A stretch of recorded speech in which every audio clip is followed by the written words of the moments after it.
Welcome to the Pump Fake, heading into week 17. It is Saturday before week 17 Sunday. Jarrett Bailey joined by Matt Perino. It's good to see you again. I haven't talked to you like face to face since like the preseason. How are you? Good. Those were simpler times, Carson Wentz was still every week starting quarterback in the NFL. And, oh, wait a second. He is a starting quarterback in the NFL again. Back. Big time developments. Yeah, no, I still had visions of Carson Wentz dancing in my head back in August. Now it's it's Taylor Heineke led the Commanders to win 6 out of 7 or 6 out of 8 or whatever it was. And to be fair, my Washington Commanders playoff prediction is still very much alive. There you go. So I'm happy about that, and I'm very much hopeful that Carson Wentz just has 2 games of his life these next couple weeks. I didn't get a Carson Wentz Colt jersey in the mail, by the way, from you either. I was pretty disappointed about that. Yeah, I know. It must be like because of like Mal is behind in Buffalo after the storm. That must be it. It's going to get there someday, I think. Okay, I'm looking forward to it. I'll be checking the mail every day. I've had 2 packages with my name on them show up, and I'm like, there it is. And it never is. It is good to see you, though, my friend. The Buffalo Bills are having another great season. I think everybody kind of expected that. There's no surprises here. Joe Buck and Troy Aikman finally get a game worth a damn, which is pretty good because I'm pretty sure they were, close to taking somebody hostage if they got another Colts-Chargers game. Bills-Bengals on Monday Night Football. Cincinnati's won 7 straight, like very quietly. I feel like nobody's talking about the fact that Cincinnati's won that many in a row over some quality competition as well.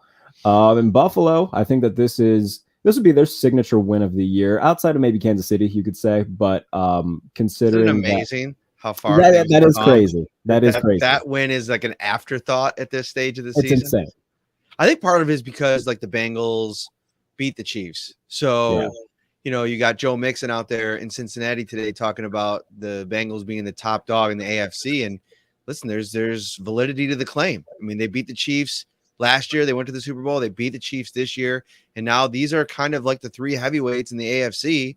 And we get kind of a chance to see what this looks like, Burrow versus Allen, 2 different elite style quarterbacks, but elite, no doubt about it, both of them. And, I think this Bengals offense has probably been cruising along at a little bit better clip than the Bills offense, but the Bills offense has sneaky been doing it.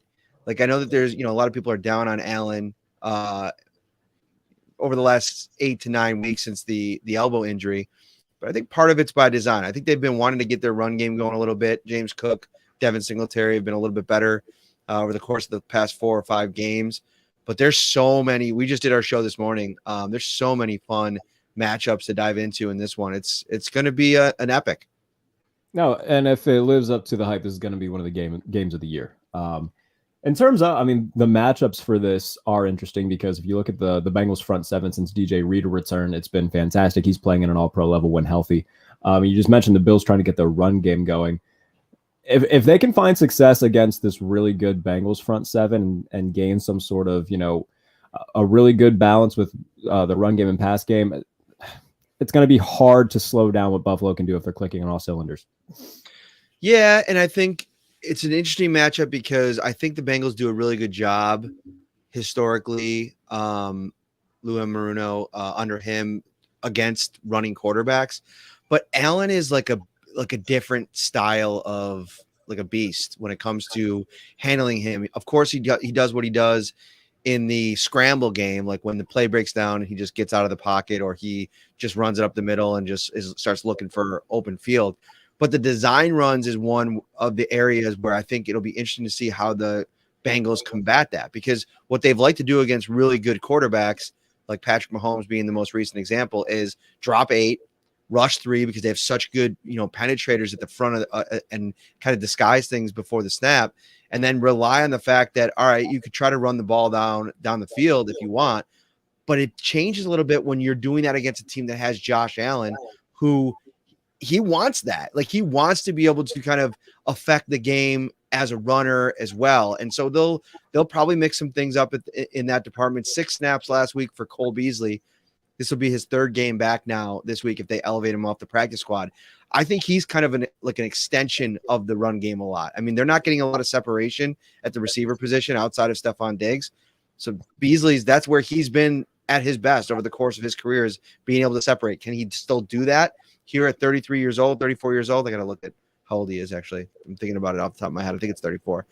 We'll see. But that could be a lever that they need to pull in this game. We'll see if they can do it. Yeah, if they put him in his predominant slot spot, which is likely, I mean, he'll be matched up against Mike Hilton, who's one of the better nickel guys in football. So that'll be a really fun matchup to pay attention to in and of itself. And you mentioned the separation. I mean, Stephon Diggs is, we know what he's going to bring to the table. Gabe Davis, I think there's a lot of big expectations for him coming into the year, and I don't think he's necessarily met those. He does have those games like every fourth game where he'll pop off, like he did against Pittsburgh, where he had 3 catches for like 900 yards and 2 touchdowns. And then he came up big last week against Chicago.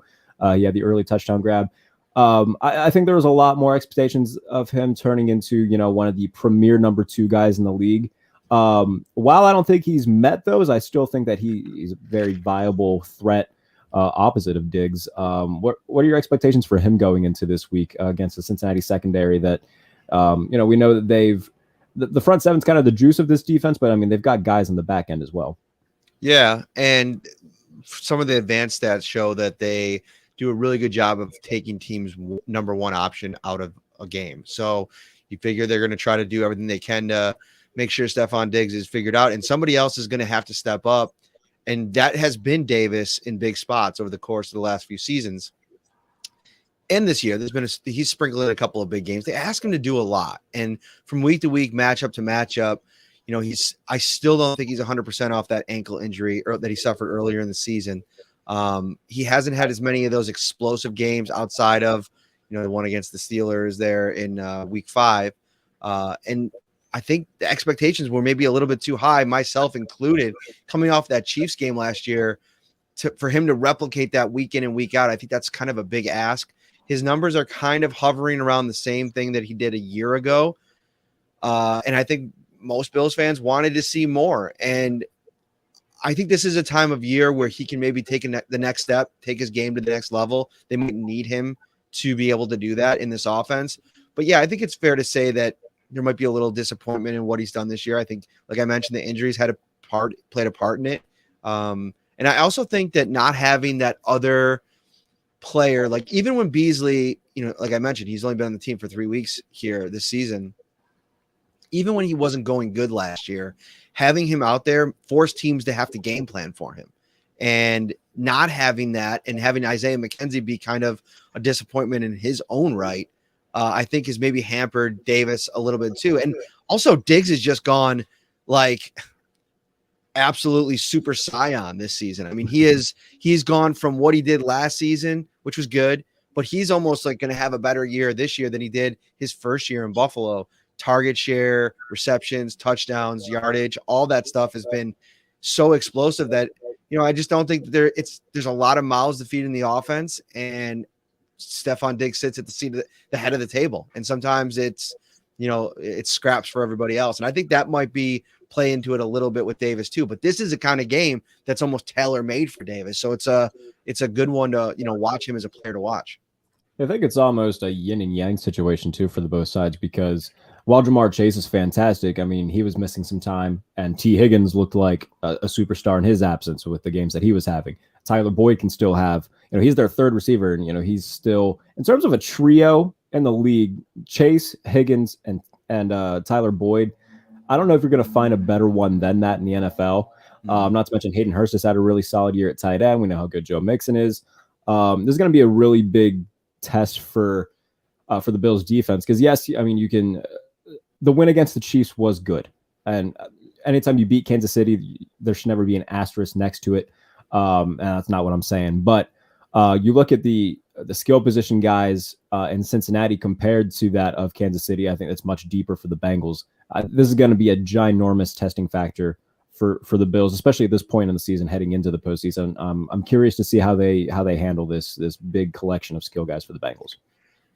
Yeah, and I wonder how much respect there is on the Bengals side, their offense for the Bills defense, especially now without Von Miller. Like, that was kind of a piece to all of this, that going into any game, you knew you had to figure out how to deal with him, especially late in games when he could just rush the passer and change the course of a game. He did that in the Chiefs game earlier this year.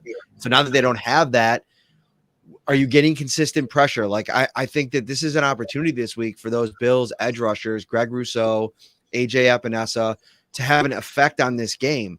They're going to play, a practice squad right tackle, Prince. I'm forgetting his last name, Isaiah Prince. Mhm. That's the expectation, and that is a great matchup for Greg Rousseau. And he's actually played really good against elite quarterbacks in his 2 years in the league. I mean, he's had some of his best games against the Chiefs and Patrick Mahomes. And Joe Burrow isn't as mobile as Patrick Mahomes, so I think there could be some success to be had there. On the other side, Shaq Lawson, AJ Epinesa, Jonah Williams has been okay. Like, I think the strength of that offensive line for the Bengals has been on the interior. Absolutely. He struggled against Josh Uche and Matthew Judon last week, Jonah Williams, and I think that this could be a huge opportunity. And the Bills' defensive line has to pressure Joe Burrow. He's got to force him to be uncomfortable and get the ball out of his hands quickly. And listen, he'll check it down. They can dink and dunk down the field, but you have to do that because the alternative is letting him sit back there, find all those weapons you were talking about, and that is not the recipe. Yeah, I mean, losing Lyle Collins is definitely a huge bummer for the Bengals offensive line. But you talked about the strength being the interior. Kappa and Karras have been definitely the anchors of that offensive line. And the struggles for that unit were well documented in the first half of the season because they didn't play in the preseason. So it took them a little bit longer than most units to get adjusted to everything and playing together. So the month of September was more or less their preseason, and we saw that in the first 2 games against Pittsburgh and Dallas when they really struggled. So I will be for the Bills front 7. I mean, they took guys like Rousseau, who's been, by the way, when they took him, and I think they took Basham like back-to-back picks, didn't they? When they drafted them, they were just trying to beef up that defensive line and just took a bunch of really quick, tall guys. But we've seen Rousseau has played really well. Ed Oliver has played really well. Getting Trey White back, they got him back Thanksgiving. So I mean, they lose Von Miller, but there's a reason why you draft these types of guys when you do, and this is kind of their moment to step up.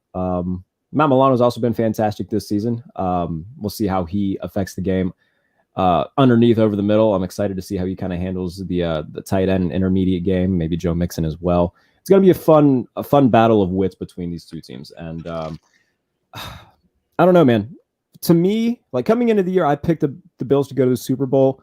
The way that the Bengals have been playing, I'd be hard pressed to not say that they're the better team as of right now. I think that's a fair take to have if you want to have it. I think defensively, I think that they're stronger on the defensive line. I think the Bills have better linebackers, and I think it's kind of a coin flip. Secondaries, but I will say the best secondary player on either team is Jordan Poyer, and the Bills are undefeated with him in the lineup. And he's been battling this knee injury the last 2 weeks. He went through practice last week, where he didn't practice most of the week, then practiced the last day, and then he ended up playing. Same thing this week. He's questionable to play, but I mean, I have a hard time believing that Poyer's not going to play in this game. I mean, it is an ultimate gamer. He's been waiting for this game his entire career. So I think this is a massive, massive game from that department. But offensively, like the Bills have been trying to figure out what's the best version of themselves since the beginning of the season. When they came out cooking, like they were absolutely throwing the ball around the yard against the Rams and the Titans. And, by the time they got to that Packers game, teams started figuring them out a little bit. Now, the nice thing, if you're a Bills fan, is that they are absolutely 100% battle tested. They have played one of the toughest schedules in the league. Their strength of victory, I believe, is still the highest in the NFL. Yeah. And lately, like if you go back to the storyline of last year, they couldn't win close games. They were like 0 for 9 even into the start of this season in 1-score games. Well, I don't think that they've lost a 1-score game outside of the Vikings game since week 2 or week 3 against the Dolphins. And that Vikings game was a little bit of an anomaly. They probably should have won that one. So I think some of the experience that they've had, the tough fights that they've been in, it all leads to this moment. And I think in the end, Jarrett, it's going to come down in this game, just like it does with the Chiefs, which quarterback's on the field last and who has the ball last and who can make one more play than the other one. Like that's what these plays come down to. I mean, what did the Chiefs had the fumble against the Bengals, right? Like late in that game. You know, those are the kind of mistakes that will lose you games. I mean, Josh Allen had 2 interceptions last week. Can he keep that part of the stat sheet clean this week? That's a huge question mark. Can Burrow do the same? This is a Bills defense that historically forces good quarterbacks to make mistakes. They don't have any interceptions since week 10 outside of a Hail Mary from Nathan Peterman in garbage time last week in the Bears game. So this defense is just it's due to get some takeaways, and part of that might have to do with Von Miller being out of the lineup and them not having any reliable edge pressure outside of Rousseau, who's played well in probably half of those games. He missed a couple of the games, and he's now their most reliable, pure pass rusher on the edge. And I think you got to ask for a little bit more from Ed Oliver in a big game. He's done really good against some of the more banged up offensive lines, but this is one of those games where he's going to go up against, like you mentioned, Kappa, Karras. He's going to have some wins, get to Joe Burrow, and this might come down to which defensive line is more successful at not only containing but hitting and sacking the opposing quarterback. Yeah, and the Bengals also, I mean, offensively, yes, they got out to a big lead, but they also played really sloppy last week against the Patriots, especially late. A lot of turnovers, a lot of uncharacteristic plays, and that's fine. You can overcome that against a team that's quarterbacked by Mac Jones and has nobody that scares you offensively. But if you do that against the Buffalo Bills, who have elite talent defensively and offensively, that's going to come back to bite you in the butt. Even against the Chiefs, though, I mean, Tyler Boyd dropped that wide open touchdown pass. They had to settle for 3. Cincinnati made their own mistakes. But again, and as good as Patrick Mahomes is, like this Chiefs offense in terms of their skill position guys, I mean, there is no Tyreek Hill, obviously. Juju Smith-Schuster and Marquez Valdez-Scantling don't scare you as much as Tyreek Hill would. So I do think that the Bills do have a little bit of an advantage there where, all right, you got to worry about Stephon Diggs. You got to worry about James Cook, who's kind of had similar to Devin Singletary last year, where in the second half of the year, he's just really become a bigger part of the offense. We saw that especially against Miami. So there's different guys that you got to kind of, you can't put all your eggs in one basket to try to take away if you're the Bengals defensively. And I'm looking forward to this, man. If this lives up to the hype, it's going to be a heavyweight battle. Comes down, bet the over. What is the over on this game? I wonder what it is. You have a guess? Super high. I think it was like around 46, 47. I would take that. I think this could be, a 30-24 type game, 30-27. I picked the Bills 27-24, and my tag team partner Ryan picked the Bengals 27-24. So, all right. There you have it. Eye to eye on the score. What is the FanDuel has the over under at 49.5. 49.5. Wow. Yes. Is that where it opened, or is it bet up? I assume they would have bet up because usually you'll have like the adjustments throughout the week and whatnot. I'll have to go back and see what it opened as, but I would assume it didn't open as that.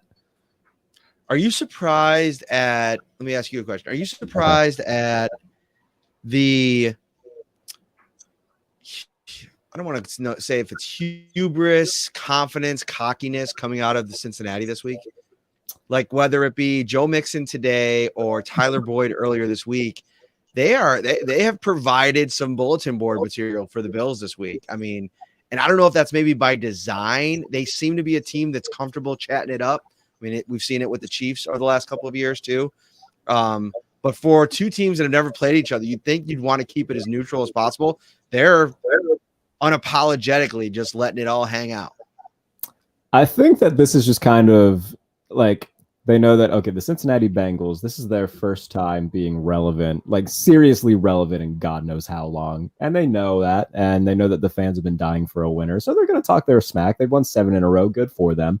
It does seem like something that's gonna it's like destined to end up on like freezing cold takes or something the next day, where they're gonna like have like a little bit of a segue of, all right, Tyler Boyd said this, Joe Mixon said this, let's put it on a loop and go back and revisit that and see how it works. And I'm sure that if Buffalo does win this and like convincingly as well, we're gonna see the Bills like PR team like of their Twitter account just tweet out something just hysterical. And they're collecting all of this. Absolutely, all of this week. Absolutely, and especially if like Mixon and or Boyd don't have big games, like watch out. Like that's going to be so. I don't know in terms of like how Yeah, no, it is kind of hard to find a word for this because I don't want to say like cocky because that sounds. In terms of the confidence, I like the confidence. At the same time, though, there is a fine line between cockiness, confidence. One of them is looked at in a negative way, one of them's looked at in a positive light. They're kind of teetering that line. If you saw Joe Burrow's press conference, I mean, he was nothing but, give admiration to Josh Allen, admiration to the team and whatnot.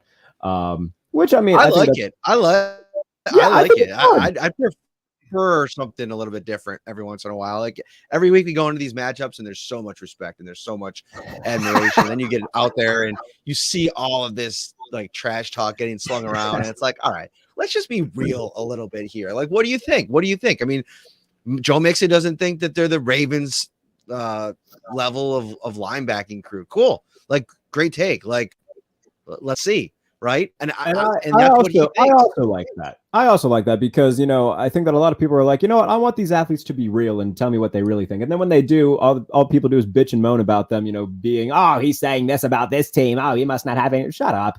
It's just, I like the fact that, Joe Mixon's saying, yeah, I think the Ravens got better linebackers. I like that too. And you know what? If you're Matt Milano or if you're Trey Edmonds, you're seeing that and it's like, oh, he thinks that, huh? All right. Yeah. Well, we'll jot that down.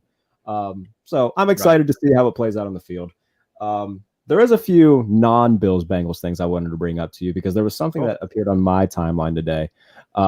Josh Larkey, who does fantastic fantasy stuff for the 33rd team, tweeted out a list of quarterbacks in terms of guys that have started or I think it's will be starting this week. I don't want to misconstrue the list, but I'm pretty sure it was quarterbacks that are starting this week, and the list is just absolutely ungodly in terms of who it is. So the list goes: Jarrett Stidham, David Blau, Josh Dobbs, Desmond Ridder, Nick Foles, Davis Mills, Teddy Bridgewater, Carson Wentz, Mike White, Baker Mayfield, Kenny Pickett, Andy Dalton. And then he captured it saying, the NFL has a starting quarterback problem. And then the fan base of the team that I still root for whatever reason, got all up in arms that Kenny Pickett was part of this list. You follow me. You and I consider us professional buds and whatnot. You know how I feel about Kenny Pickett. I wasn't a fan of the pick at the time. I'm still not a fan of the pick. I don't think that he's going to end up panning out. But everybody was so mad. They're like, you can't group Kenny Pickett in with those guys, like getting so up in arms about it. I think you absolutely can. For my Steelers fans listening, what are your thoughts on? I mean, you got to see it firsthand when he was in Buffalo. What are your thoughts on him? Yeah, I mean, I think he's a young quarterback that, from all the things that I heard, like around draft time, like I was surprised. I shouldn't say that I was surprised. It's really going to be a crazy year for a quarterback not to get drafted, in the first round.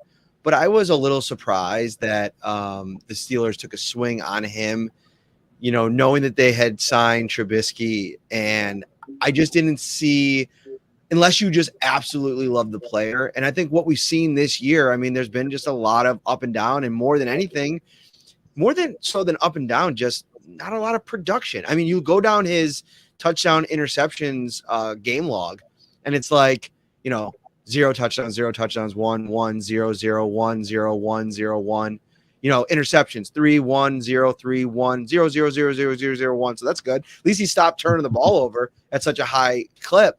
But it's like, not a lot of, great production. I'm not watching him super closely, but I also covered a quarterback in Buffalo who was bad as a rookie and wasn't that great as a sophomore. So What do you see in the guy? What do you think that the guy can become? What are his intangibles?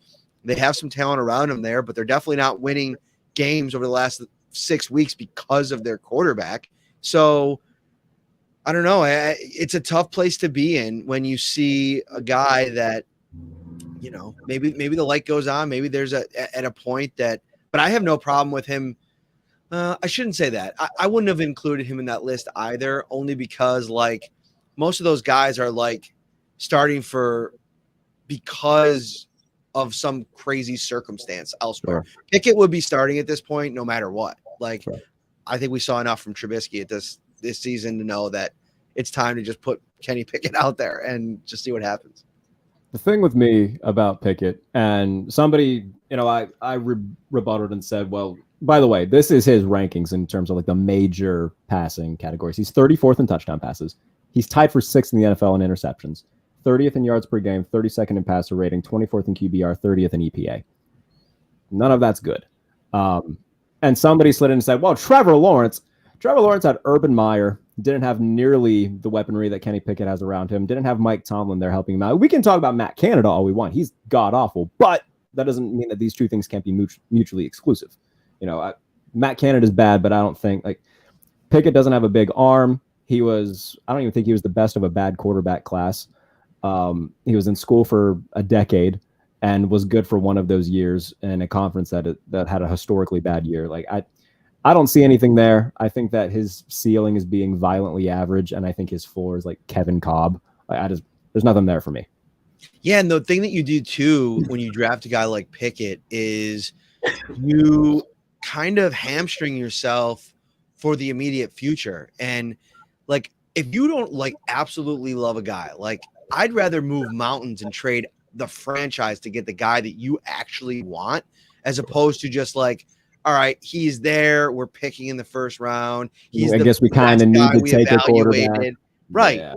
I don't love that approach. It's the same thing with Zach Wilson when the Jets drafted him. I'm I'm not seeing it with this guy. And as opposed to, I like Justin Fields better, but I still wasn't as sold as Justin Fields and as what we've seen this year, the jump that he's taken. Right. So I can't even say at the time, draft Justin Fields and bang the drum. No, I didn't say that either. So don't do it unless you really believe in the guy. And if you really believed in Pickett, this is a huge, I don't know, potentially a huge, negative mark on the evaluation process of everybody involved in that pick. And that's the nature of this game though. When you draft the quarterback, you better know that you're staking your entire franchise and your reputation on it. And now you're in a spot where you've won too much this year. We were probably not even going to be in the mix for the one that you really probably want next year. Yeah. And that's the thing too that really pisses me off, because they a month and a half ago, they're sitting 3-7, top 5 pick, probably all right, you know what? This is new territory, but at least Tomlin's allergic to losing, bro. It's so frustrating because then they get a run of games against the nothing Falcons, the nothing Colts, and they're oh, would you look at that? Now they're 7-8, still in the playoff hunt technically. And it's just, they're going to talk themselves into giving him at least one more year because it's the Steelers, and they're not going to give up on a quarterback that they drafted after 1 year. They're not going to Josh Rosen him. So it is what it is. Wow, they've won 4 or 5, huh? Yeah, they sure have. And they're playing Tyler Huntley again on Sunday night. So it looks like 5 of 6 is definitely in the cards. I think that Panthers dub was nice. Yeah, I mean, that was fun. But guess what? Trubisky was the quarterback of that game, and that was the best quarterback game the Steelers have had all season. So there you have it. Here nor there. There you have it. And then, by the way, I love Dan Orlovsky. Dan Orlovsky will know more about football this very second than I will my entire lifetime. I get that. And I'm not going to try to pretend I know more than Dan. However, cherry picking the one pass that was good from Kenny Pickett against the Raiders last week, and the one drive, Matt Perino, that they made it to the red zone that entire game when the Raiders defense was playing like they were up 30 rather than up 3. I don't know, man. I'm not seeing any progression, and it's frustrating when this is a team where, everybody talks about, oh, Mike Tomlin never had a losing season. That's great. At some point, not having a losing season's just gotta, where's the playoff success been the last decade? They really haven't had any. And it is very frustrating as a fan of the team, where, again, they draft a guy who looks like his ceiling is like Ryan Tannehill. And that might be being generous. So we'll see. I brought up Trevor Lawrence. There's a very good chance that the Jacksonville Jaguars are going to host a playoff game. I want that more than anything because I think that would be really fun, especially if it's against the Chargers. We get Trevor Lawrence versus Justin Herbert. Sign me. That'd be pretty fire, actually. That would be very fun. Thoughts on the season that he's had, especially this last month and a half where Jacksonville has just kind of come alive? Yeah, I got to be honest with you. I've not seen a ton of Jags games over the last 6 weeks when he started to really elevate his play. I mean, you look at the numbers, and he's obviously been, he's taken that step that I think fans were waiting for from him. And so it's exciting. There's a lot of holes that you could poke in the Jags situation, but I think more than anything, what I think this season has done is really elevate the profile of Doug Peterson. I mean, he took over such a tire fire there, and for him to come in, right the ship, get everybody going in the right direction. You know, everybody kind of rolled their eyes when they gave all that money to Christian Kirk and then brought in Zay Jones and then Evan Ingram, all of these like castaways, and now those guys have really put together borderline elite passing offense over the last 6 to 8 weeks. That's good stuff. And they have one of the best young pass rushers in the league in Josh Allen. And we're not too far removed from when he was like every day you log on to Twitter and some, Bleacher Report or Fanside or some website would put the biggest trade targets in the NFL out there. And Josh Allen from Jacksonville will be at the top of the list. And they were smart to stand pat. And now they have some really nice pieces over there. And maybe they can make some noise. I mean, if you win a home playoff game and then you go on the road with, a quarterback, the level of Lawrence, who's playing with real confidence now, and a group that believes in him and what they can do offensively. Travis Etienne is a fun weapon out of the backfield, and I think that they've done some nice work on their offensive line.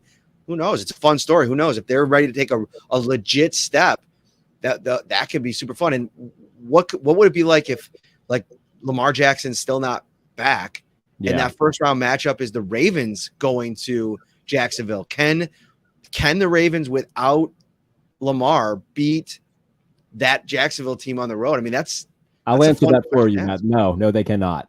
All right, there you go. In terms of past DVOA, the top 5 teams in the NFL: Kansas City, Miami, Buffalo, San Francisco. Jacksonville is number 5. So They have had a fantastic year throwing the ball. Christian Kirk was kind of made into a meme this offseason because Jacksonville gave him a boatload of money. Would he get like $17 million per season? Yeah. And everybody was Trent Baalke back at it again. And that Christian Kirk's actually had a really fantastic season. Zay Jones, you said it, like all of these guys were like, oh yeah, Zay Jones, what the hell? Let's bring him in. And then like they have had Evan Ingram, like everybody who was just kind of like, it feels like an expansion draft team almost, with guys that just nobody wanted. And then Jacksonville brings them in. That's a great way to put it, like an expansion draft team. Yeah, and Jackson was like, well, we'll take them. And they've done very, very well. Not so much to the success of the Vegas Golden Knights a few years ago when they went to the Stanley Cup final. But, hey. Dude, this is a wow season for Zay Jones. This dude, I'm looking at his stats this year. Career high in catches, 75. His next best season was 56 catches in 2018. He literally disappeared off the face of the NFL earth over the last 4 seasons. And he rises from the ashes. He had some success in LV the last couple of years, but nothing like this. He had 47, 57. He had 61 catches in his 2 years in Las Vegas. He's already got more than that. He's got 778 yards. That's a career high. He's got 5 touchdowns. He had 7 in his second season. So we'll see if in the last 2 weeks he can tie that record. But, man, it's been really, really good stuff for him. 10.4 yards per reception, really reliable. His catch rate is respectable. Let me just see where his drops are at while I have it up. His drop percentage, that's actually pretty high. He's got he's had a few drops this year. I was going through Jaguars film from the latest game against Tennessee, and there was a play they sent him deep on a post. He was lined up as the X, and they had Christian Kirk, I think, coming on a crosser from the opposite side of the field, and Kirk was open. He would have got a good gain, but Trev just lets one rip, and Zay Jones is getting like a little bit yanked, but it's still a very catchable ball, and it hits him right in the hands, and he drops it in the end zone. And everybody, like, I tweeted that. I was like, Zay Jones should be arrested for dropping this. And it got a decent amount of attention.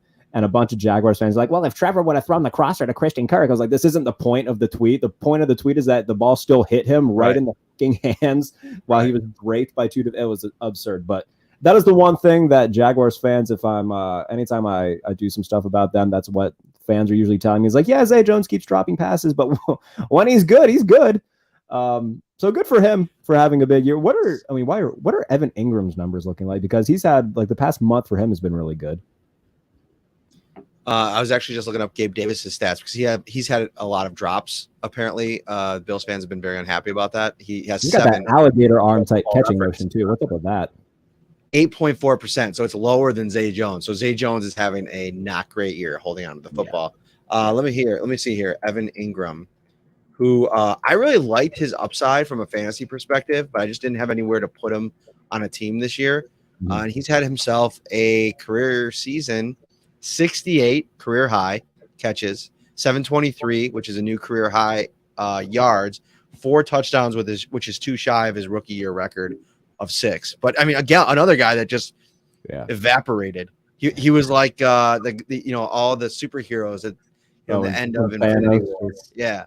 So Jesus.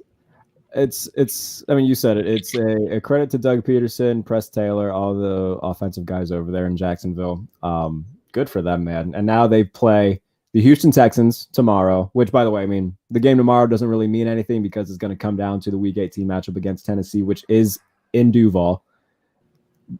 If they're playing, I mean, they're going to play their selection of a banged-up Ryan Tannehill, Malik Willis, who looks like he can't play, and Josh Dobbs, who just had his first career start 2 nights ago.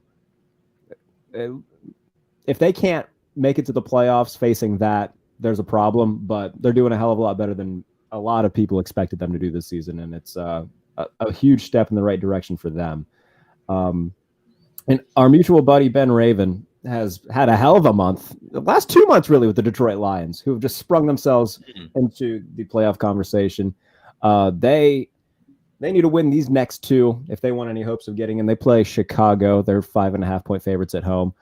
Jared Goff, you look at his numbers at home compared to being away, they're much better at home. I think it's a lot because they play in a dome and Jared Goff is just better inside.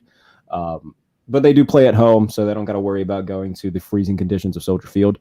I like Detroit this week. I don't think that they're going to sweep the Packers, so I think they'll be on the outside looking in. But if you're Detroit and you look at the year that Jared Goff's having, they kind of played themselves out of a prime. Well, I guess not, because they have the Rams pick, so they'll still be in position to draft a quarterback. But if you're them, do you kind of stick it with Goff one more year, or do you take a guy if he's there?